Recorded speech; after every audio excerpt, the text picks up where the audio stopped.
हजुर, यहाँ सबैलाई स्वागत छ, सम्मान छ।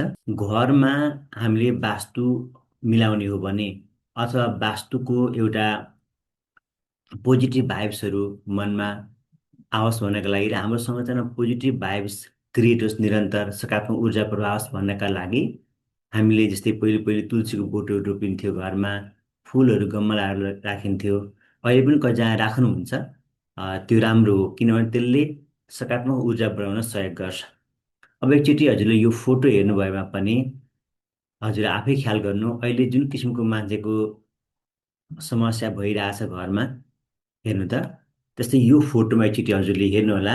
जस्तै उहाँ एकजना हाम्रो सिस्टर हुनुहुन्छ, बहिनी हुनुहुन्छ, अथवा हजुर देख्नु भएमा यदि कुनै पनि व्यक्ति हजुरले ख्याल गर्नुहोला, जो व्यक्ति घरमा उठेर बिहान नुहाइ धुवाइ गरेर यसरी पूजा पाठ अथवा चाहिँ केही अलिकति भक्ति गर्छ र यसरी तुलसीमा पान चढाउँछ भने के यस्ता व्यक्तिले अर्कालाई दुःख दिन सक्छन् होला?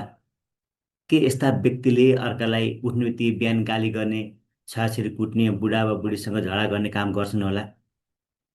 ल हेर्नु त, हजुरले भाव हेर्नु, कति निर्मल छ, कति स्वच्छ छ भावलाई हेर्नु।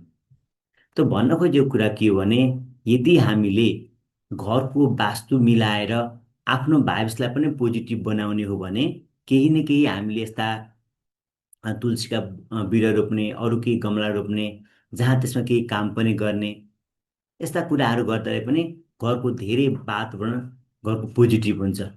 घरमा पोजिटिभ भाइब्स उत्पन्न हुन्छ भन्ने कुराहरू हामीले बुझ्नुपर्छ।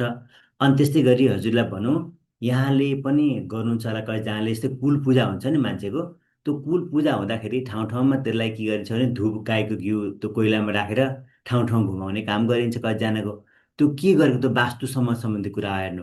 किनभने कुनै पनि कोठामा यदि त्यो ओस पसेको छ, त्यहाँ केही न केही ढुसी गनाएको छ अथवा त्यहाँ धेरै दुर्गन्ध छ भने यसरी शुद्ध गाईको घिउ र त्यो धुपले त्यहाँ गएर यदि कोठामा त्यसलाई घुमाउने हो भने त्यहाँको वातावरण धेरै पोजिटिभ भइहाल्छ। हेर्नु, अब हजुरले हेर्नु, अब या त तेलहरू पनि डुप्लिकेट पाइन थालेका छन्, मिसावट छ धेरै कुराहरू, तर शुद्ध गाईको घिउ यदि हामीले कोइला प्रयोग गरेर त्यहाँबाट जुन सुगन्ध निस्किन्छ त्यसलाई हजुरले फिल गर्ने हो भने, त्यसलाई हामीले प्रयोग गर्ने हो भने त्यो घरको जुन वातावरण नै पोजिटिभ हुन्छ। हेर्नु, त्यस कारण अझै पनि कतिपय गुरुहरू अलिकति होम गर्नुहुन्छ बिहान, त्यसपछि त्यो एरियामा पनि पोजिटिभ भाइब्स छरिन्छ। हेर्नु, त्यस कारण हाम्रा ऋषिमुनिहरूले हजुरले ख्याल गर्नु त, हाम्रा ऋषिमुनिहरूले पहिले के गर्नुहुन्थ्यो, यज्ञ सम्पादन गर्नुहुन्थ्यो।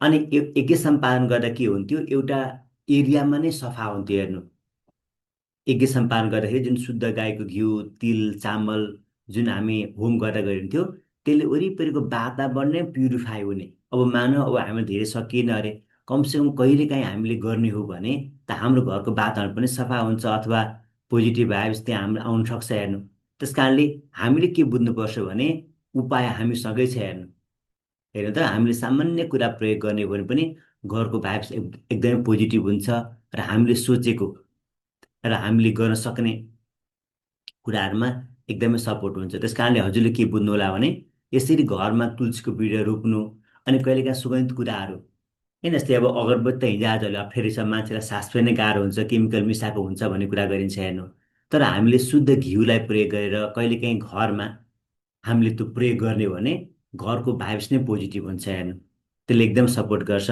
त्यस कारणले घरमा सकारात्मक ऊर्जा बढाउन यसरी तुलसी रोप्ने, तुलसीमा पानी प्रयोग गर्ने, तुलसीको सुगन्ध हजुरले हेर्नुभएमा त्यसको बास्ना वरिपरि आइरहेको हुन्छ, अक्सिजनको मात्रा पनि बढी हुन्छ तुलसीसँग, श्वास फेर्न पनि गाह्रो हुन्छ।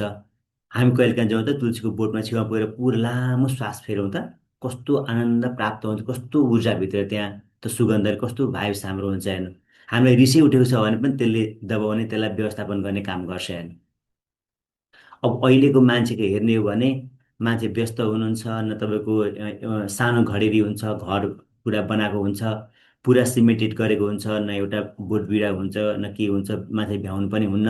अनि त्यही अनुसारले त्यस्तै व्यस्त लाइफ हुन्छ, अनि त्यही रिस हुन्छ, झगडा हुन्छ, त्यहाँ नेगेटिभ ऊर्जा उत्पन्न भइहाल्छ। हेर्नु, किनभने पोजिटिभ भाइब्सको लागि यसरी केही न केही आफूले गर्नु वा व्यवस्थापन गर्नु राम्रो हुन्छ। त्यस कारणले सुगन्धित धुपहरू जलाउने अथवा तुलसी बिरुवा रोप्ने हामीले काम गऱ्यौँ भने यसले हाम्रो घरको वास्तु राम्रो हुन्छ, पोजिटिभ बनाउन सहयोग हुन्छ भन्ने कुराहरू हामीले बुझ्नुपर्छ।